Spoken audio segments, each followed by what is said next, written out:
Dikasih kekurangan malah kurang ajar. Begitulah gambaran kasus yang lagi viral belakangan ini. Nah, film kali ini mirip banget sama cerita August No Hand berjudul Virgin Territory yang dirilis pada tahun 2007, menceritakan tentang seorang pria muda yang buta dan tuli, dirawat di gereja tua yang isinya biarawati cantik tapi barbar. Mulai dari ganti baju sampai mandi bareng-bareng. Namun berbeda dengan si Agus, pria ini ternyata nggak buta atau tuli, alias normal aja. Waduh. Wahai penonton Lini Mas yang budiman, Mas, Mbak, Kang AA, Mang, Teteh, dan seluruh yang tersebar di Nusantara, alangkah baiknya absen dulu di bawah dengan bahasa daerah kalian masing-masing. Bersama gue Aswin, selamat datang di Lini Masa.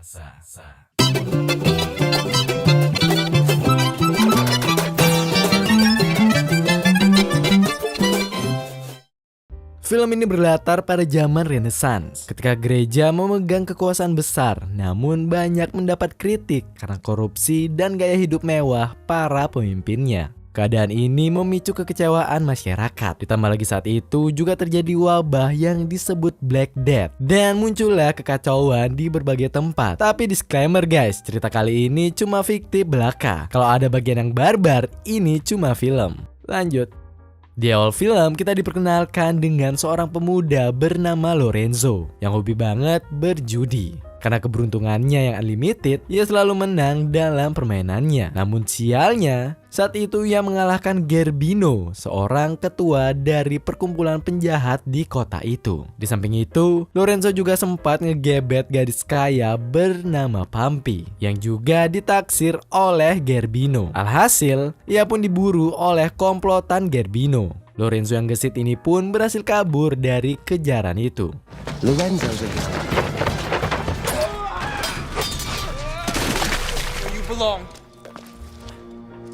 Why is he still alive, Andruccio?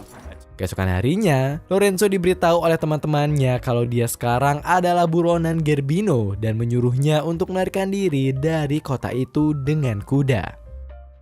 Di sisi lain, terlihat Gerbino mencoba memaksa Pampi untuk menikah dengannya dengan alasan bahwa almarhum ayahnya Pampi memiliki utang yang besar. Ia pun mengklaim bahwa Pampi sekarang menjadi miliknya. Marry me. Di tengah pelarian Lorenzo, ia bertemu dengan seorang pria. Ia menanyakan tempat yang aman untuk bersembunyi. Pria itu sambil membawa mantan tukang kebun milik gereja ayah Pampi yang terinfeksi wabah, menyarankan Lorenzo untuk berpura-pura menjadi tukang kebun dengan berlagak tuli dan bisu. Karena nggak ada pilihan lain, Lorenzo mengikuti saran tersebut. Untuk menghindari kejaran, Lorenzo memanjat pohon dan bersembunyi. Ia berhasil mengelabuhi pengejarannya. Namun sialnya,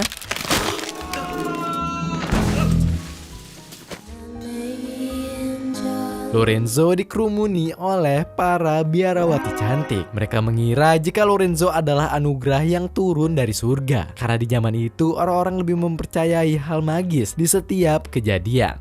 Lorenzo yang tak sadarkan diri pun dibawa oleh Sister Caterina dan Gabriela. Mereka menganggap Lorenzo adalah malaikat dari Tuhan, mulai mengagumi ketampanannya. Karena khawatir terluka, mereka pun sepakat untuk memeriksa dengan cara membuka baju Lorenzo. Tiba-tiba, hal tak terduga dilakukan Suster Caterina. Nggak cuma itu, setelah itu Catherine pun berkata,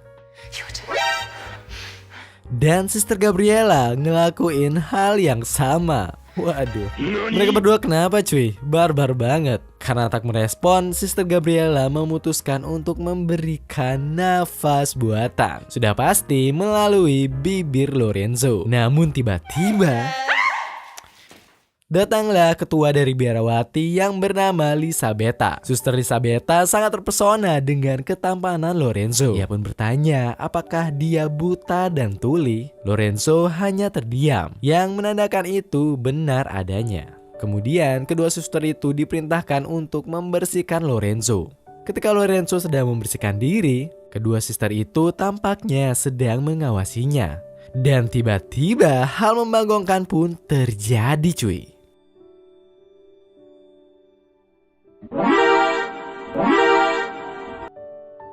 Keesokan harinya, Pampi terlihat murung memikirkan pernikahan paksanya dengan Gerbino. Tak lama datanglah sahabatnya Philomena yang mengajaknya untuk pergi ke gereja.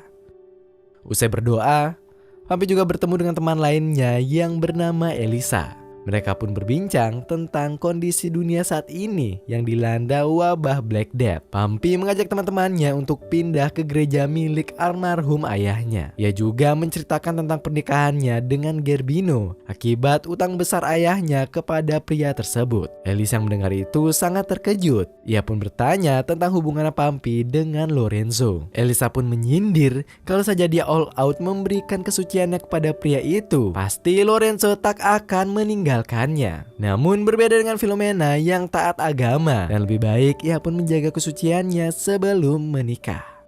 Tak lama datanglah Gerbino and the Gang. Ia memperingatkan agar semua orang berhati-hati terhadap wabah saat ini, khususnya menekankan kepada Pampi bahwa ia akan segera menghabisi Lorenzo. Merasa terdesak, Pampi pun memutuskan untuk menjadi biarawati di gereja milik keluarganya. Langkah ini ia ambil untuk melindungi dirinya dari paksaan Gerbino. Sahabat-sahabatnya seperti Philomena, Elisa, dan beberapa orang lainnya berencana untuk menyusul Pampi ke gerejanya tersebut. Namun karena pada zaman itu nggak ada Google Maps, mereka pun harus mengandalkan insting untuk mencari lokasi gereja tersebut. Sementara itu, terlihat Pampi yang sedang mengenakan seragam biaranya. Pampi tak sengaja melihat Lorenzo bekerja di tempat itu juga. Ia terkejut dicampur aduk dengan rasa senang. Para biarawati pun memberitahu jika Lorenzo adalah tukang kebun yang dianggap anugerah dari Tuhan karena tuli dan bisu. Keesokan harinya, saat Lorenzo sedang bekerja, salah satu biarawati yang emang udah terbiasa ngelakuin kegiatan penonton harapkan dengan Lorenzo memanggilnya untuk mencari semak. Waduh, sialnya hal ini juga disaksikan oleh Pampi dan seketika membuatnya menjadi kecewa kepada Lorenzo. Waduh, terciduk cuy. Di sisi lain, terlihat Gerbino dan sekutunya yang sedang berlatih pedang di rumah megah milik ayah Pampi. Tiba-tiba, datanglah seorang pria bernama Kon tanpa tol. Kon, yang dilanjutin cuy. Kon yang ingin melamar Pampi dan mengira Gerbino adalah ayah dari Pampi. Mendengar itu, Gerbino pun hendak menghabisi pria itu. Namun karena ia belum resmi menikah dengan Pampi dan dari tampilan Kon menandakan dia bukan orang biasa, ia pun mengurungkan niatnya itu dan mengatakan jika Pampi sudah tak tinggal di sini. Sebelum pergi, Kon pun mendapat informasi dari salah satu pelayan Pampi tentang keberadaan majikannya itu. Setelah itu, Kon dan pasukannya bergegas ke lokasi Pampi. Kembali lagi ke Lorenzo yang berada di kamarnya usai dia bekerja. Tak lama datanglah dua biara membawakannya makanan dan minuman. Lorenzo kembali memerankan dirinya menjadi bisu dan tuli. Ternyata ada udang di balik bakwan dari kedua suster ini. Mereka yang terpesona dengan ketampanannya mengaku jika secara diam-diam mereka mengetahui tentang kejadian yang penonton harapkan Lorenzo di semak dan kebun buah bersama suster lain. Waduh, maka dari itu maksud kedatangan mereka di sini untuk mendapatkan hal yang sama layaknya suster yang lain. Waduh, Lorenzo di sini hanya terdiam karena masih memerankan peran bisu dan tuli. Namun tiba-tiba ya, mereka pun berujung ngelakuin kegiatan yang penonton harapkan. Waduh. Komen di bawah kalau kalian juga pingin jadi Lorenzo. Kalau gua sih nggak mau ya, nggak mau nolak. Kalau kalian suka dengan video ini, subscribe untuk dukung channel ini masa.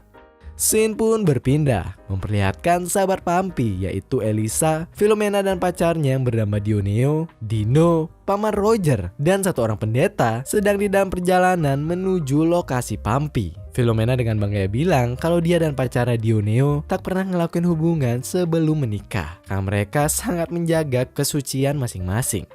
Tak lama ketika Philomena dan yang lainnya sudah duluan, Dioneo dan Dino dikejutkan dengan sesosok tobrit dari desa setempat. Waduh, mereka menawarkan dua pria ini sebuah sesuatu yang sangat fresh dan sangat nikmat untuk dicicipi. Waduh, apaan tuh? Dua pria ini pun memutuskan untuk mengikuti gadis itu. Mereka pun dibawa ke sebuah ternak. Dan bener aja, sesuatu yang fresh dan nikmat untuk dicicip itu ternyata adalah, ya elah, mencicipi susu sapi dari sumbernya langsung. Waduh, gak cuma sampai di situ aja. Namun pada akhirnya mereka pun ngelakuin kegiatan yang penonton harapkan. Tapi tiba-tiba Philomena datang dan melihat itu. Akibatnya Dioneo pun kena omel. Ia pun hanya beralasan kalau ia hanya sedang menikmati susu dari sapi. Waduh. Di gereja, Pampi diajak oleh biarawati lain untuk membawakan air ke tempat Lorenzo. Karena cemburu dan marah, Pampi pun langsung. Namun di sini Lorenzo tak tahu jika itu adalah Pampi. Kemudian Lorenzo dibawa ke kamarnya ketua biarawati. Lagi-lagi untuk ngelakuin kegiatan yang penonton harapkan. Waduh. Scene berpindah memperlihatkan Kon dan pasukannya dalam perjalanan menuju Pampi. Namun hal ini rupanya diketahui oleh Gerbino. Alhasil Gerbino pun menghadang pasukan itu.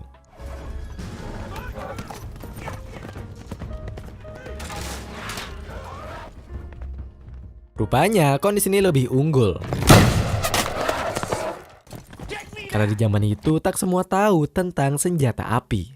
Di sisi lain terlihat sahabat Pampi yang sedang beristirahat. Dioneo pun mengigau sedang ngelakuin kegiatan yang penonton harapkan oleh dewi-dewi. Hal ini jelas membuat Philomena menjadi marah. Dan You filthy disgust! kembali lagi ke Pampi yang sedang mengawasi Lorenzo bekerja. Dirinya yang tak mau Lorenzo menjadi bahan untuk biarawati lain mencari cara untuk mendekatinya. Usai pria itu bekerja, Pampi pun modus juga mengantarkan makanan. Namun Pampi tak ingin Lorenzo tahu tentang keberadaannya. Ia pun menutup wajahnya di balik kain. Ia juga menutup mata Lorenzo. Kemudian, dia pun membasahi bibirnya. Setelah itu, Pampi meninggalkan Lorenzo tanpa melakukan adegan selanjutnya. Ya, hal ini malah membuat Lorenzo menjadi penasaran dengan sosok misterius dari biarawati ini. Di perjalanan, Philomena yang semakin kesal dengan pacarnya itu menghukumnya untuk jalan kaki. Karena muak dikekang, Dioneo pun memutuskan untuk meninggalkan mereka. Karena tak ingin terjadi apa-apa pada pacarnya, Philomena pun mengikutinya ke tengah hutan. Ia pun mencoba membujuk Dioneo untuk baikan. Ia mengajaknya untuk melanjutkan komitmen mereka menjalin hubungan secara halal. Namun akhirnya Dioneo pun jujur kalau ia terpaksa selama ini. Apalagi pada faktanya dia adalah seorang laki-laki dewasa yang wajar jika nafsunya tak tertahankan. Namun tiba-tiba Philomena pun membasahi bibirnya. Karena situasi yang nyaman dan juga nyemak-nyemak di hutan nih cuy. Mereka pun bablas ngelakuin kegiatan yang penonton harapkan. Karena mereka baru pertama kali, Dioneo yang lepas kendali akhirnya kebobolan cuy. Yang membuat Philomena bertanya, apakah getah lengket menjijikan ini? Waduh, namun tiba-tiba mereka diciduk oleh para bandit hutan. Lalu mereka ditawan ke markas para bandit itu. Dan ternyata teman-teman yang lain juga sudah ditawan di sana, termasuk Elisa. Ketua bandit yang ganjan itu berkata kepada Philomena dan Elisa kalau mereka mau diperlakukan seperti ratu, mereka harus melakukan kegiatan yang penonton harapkan bersamanya. Dan sudah jelas Philomena menolak itu mentah-mentah. Namun berbeda dengan Elisa yang rupanya tertarik dengan pria itu. Dengan kebarbarannya, Elisa pun menghampiri si ketua. Dan tiba-tiba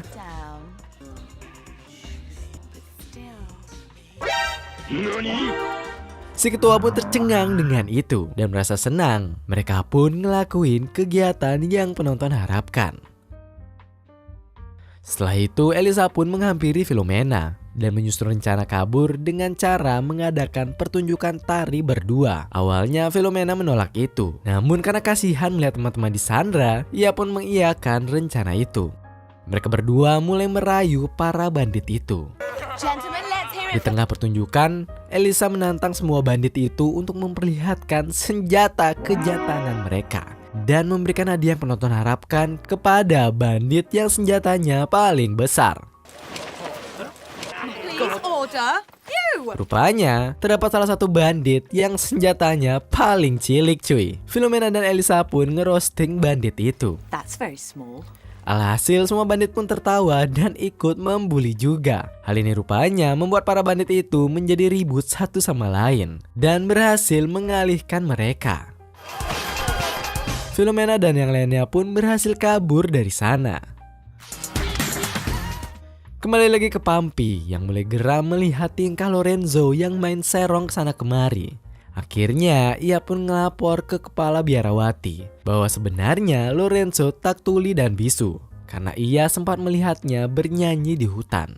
Mendengar itu, ketua biarawati pun menghampiri Lorenzo yang sedang tertidur. Ia pun berbisik di telinganya dan kemudian... Sebelum lanjut, komen di bawah. Kira-kira Lorenzo bakal diapain ya? Komen cuy. Hal ini seketika membuatnya diusir di gereja itu. Di sisi lain terlihat Count yang ingin menyeberangi sungai. Namun tiba-tiba ia di sini bertemu dengan Elisa yang sedang mandi di sungai itu.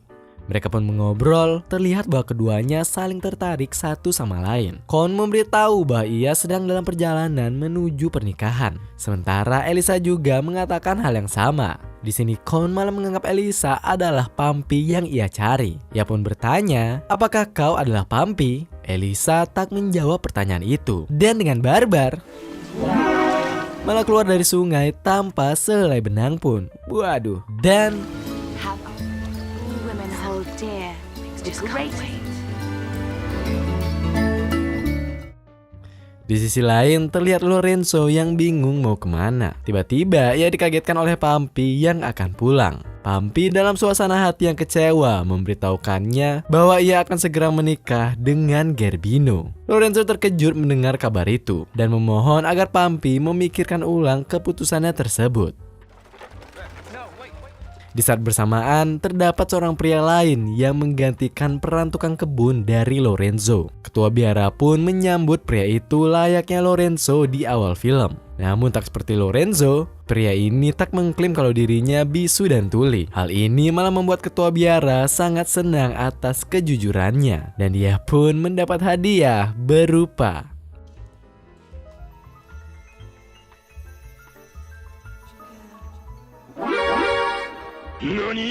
kembali ke Lorenzo dan Pampi. Mereka akhirnya tiba di mansion milik ayah Pampi. Lorenzo merasa minder berada di tempat tersebut, terutama saat mengetahui rencana Pampi yang menikah dengan Gerbino. Ia pun hendak pulang, namun Pampi menyuruhnya untuk menginap satu malam. Saat makan malam, Lorenzo dengan jujur mengungkapkan perasaannya sebenarnya bahwa ia jatuh cinta dengan seorang biara misterius di gereja. Tanpa menyebut nama, ia menggambarkan sosok itu sebagai wanita yang membuatnya merasa nyaman dan bahagia. Pampi yang mendengar itu pun sadar bahwa Lorenzo sedang membicarakan dirinya. Dengan penuh keyakinan, ia akhirnya mengaku sebagai biarawati yang dimaksud. Pampi berkata, kalau kau masih ingat saat itu, mungkin kau bisa membuktikannya lagi. Ia pun membasahi bibir Lorenzo agar ia dapat mengenali kembali. Namun tiba-tiba datanglah Gerbino and the gang. Karena melihat Lorenzo yang masih berani mendekati Pampi, ia pun berniat untuk menghabisi Lorenzo. Namun hal ini dihentikan dengan Pampi yang bilang kalau ia bersedia menikah dengan Gerbino. Kemudian Lorenzo pun dikurung di sebuah penjara bawah tanah. Mendengar itu, Pampi yang marah menyuruh Gerbino untuk meloloskannya segera. Setelah itu, ia akan memanggil pendeta untuk pernikahan mereka. Setelah Lorenzo bebas, ternyata pendeta itu adalah pria yang menggantikan Lorenzo sebagai tukang kebun di hari lalu. Pumpy dan Gerbino melakukan konseling pengakuan dosa dengan pendeta itu. Pumpy menjelaskan tentang hubungannya dengan Lorenzo. Ia sebenarnya tak mau menikah dengan Gerbino dan meminta pendeta itu untuk membantunya. Namun pendeta itu menyarankan untuk tetap bersama Gerbino. Pumpy pun ngelakuin ini. Disogok cuy. Berbeda dengan Pumpy, Gerbino malah mengakui semua kebejatannya, dari merampok hingga membunuh banyak orang. Mendengar itu, pendeta pun mencari cara agar Pumpy tak menikah dengan orang seperti ini. Ia mengatakan jika ia ingin menikahi Pumpy, maka pada awal pernikahan, Gerbino harus menahan hasratnya selama 30 hari untuk menyucikan dirinya dari semua dosa yang ia buat. And it's stupid. Kembali ke Lorenzo yang hendak dihabisi oleh dua pasukan Gerbino. Rupanya pasukan ini mengaku jika dirinya sebenarnya tak ingin menjadi seorang pembunuh dan akan melepas Lorenzo jika ia mau menyimpan rahasia ini. Namun ini sebenarnya hanya tipu muslihat dari pasukan itu. Karena tiba-tiba, tapi untungnya di saat yang sama datang Count dengan kudanya, bertanya di mana lokasi mansion milik ayah Pumpy. Dengan polosnya, Lorenzo yang tak tahu Count ini memberitahukannya dan Count sangat berterima kasih kepadanya. Nah, tibalah hari pernikahan Gerbino dan Pumpy yang dipimpin oleh pendeta tukang kebun itu. Dengan sengaja sang pendeta mengulur pernikahan itu dengan ngelakuin hal-hal yang gak penting. Karena merasa dipermainkan, Gerbino pun langsung. Karena terpaksa, pendeta itu pun menyatakan bahwa keduanya sah telah menikah. Namun tiba-tiba, Count pun tiba di sana. Di sini ia ingin membalaskan dendamnya karena semua pasukannya telah dihabisi oleh Gerbino. Terlihat juga Lorenzo yang baru datang. Karena Count membawa senjata api, Gerbino pun menjauh. Namun Lorenzo pun melawan anak buah dari Gerbino. Hal ini membuat Count menganggap Lorenzo ada di pihaknya. Mereka pun sepakat untuk melawan Gerbino. Aksi kejar-kejaran pun terjadi. Semua anak buah Gerbino kini telah dihabisi. Dan Count berhasil melumpuhkan pedang dari Gerbino. Lorenzo yang tak ingin membunuh secara langsung meminta izin secara jantan untuk beradu pedang dengan Gerbino di antara pinggiran sumur yang sangat besar dan dalam. Jadi siapa yang jatuh ke dalamnya secara otomatis akan tewas. Dan aksi baku pedang pun terjadi.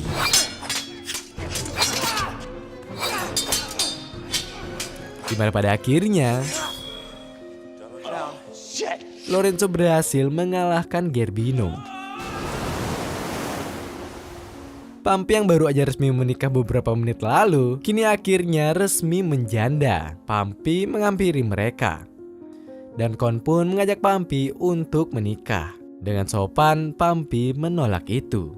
Awalnya Count kecewa atas semua perjuangan yang udah ia lewati. Ketika Pumpy membuka penutup wajahnya, barulah Count tersadar jika Pumpy yang ia maksud adalah Elisa yang ia temui di sungai. Dan datanglah Elisa dari belakang Pumpy. Karena udah saling jatuh cinta, Count pun memilih Elisa. Dan mereka pun bertukar jigong. Di saat yang sama, ternyata Lorenzo udah pergi dari sana. Pumpy pun langsung mencari Lorenzo. Film pun ditutup dengan Pumpy yang kini telah siap untuk menikah dengan Lorenzo. Dan film pun berakhir. Pesan moral yang bisa dipetik adalah bahwa di tengah kekacauan hidup, keberuntungan dan kecerdikan bisa menjadi alat untuk bertahan. Lorenzo mewakilkan simbol manusia biasa yang memiliki kelemahan, tetapi terus berusaha mencari jalan keluar dari tekanan hidup. Cerita ini bersifat fiksi dan tak bertujuan untuk merendahkan atau menyerang agama atau institusi tertentu. Semua karakter, tempat, dan peristiwa dalam film ini hanyalah rekaan belaka dan tak mencerminkan kejadian nyata. Kalau kalian paling suka bagian yang mana nih? Komen di bawah. Gua Swin ending yang sangat sopan. Terima kasih telah menonton video ini. Jika kalian ada request film, silahkan tulis di kolom komentar di bawah. Dan jangan lupa untuk menekan tombol like, share, dan subscribe. Dan jangan lupa nyalakan lonceng notifikasi agar kalian gak ketinggalan video perjalanan selanjutnya. Salam masak, mantap.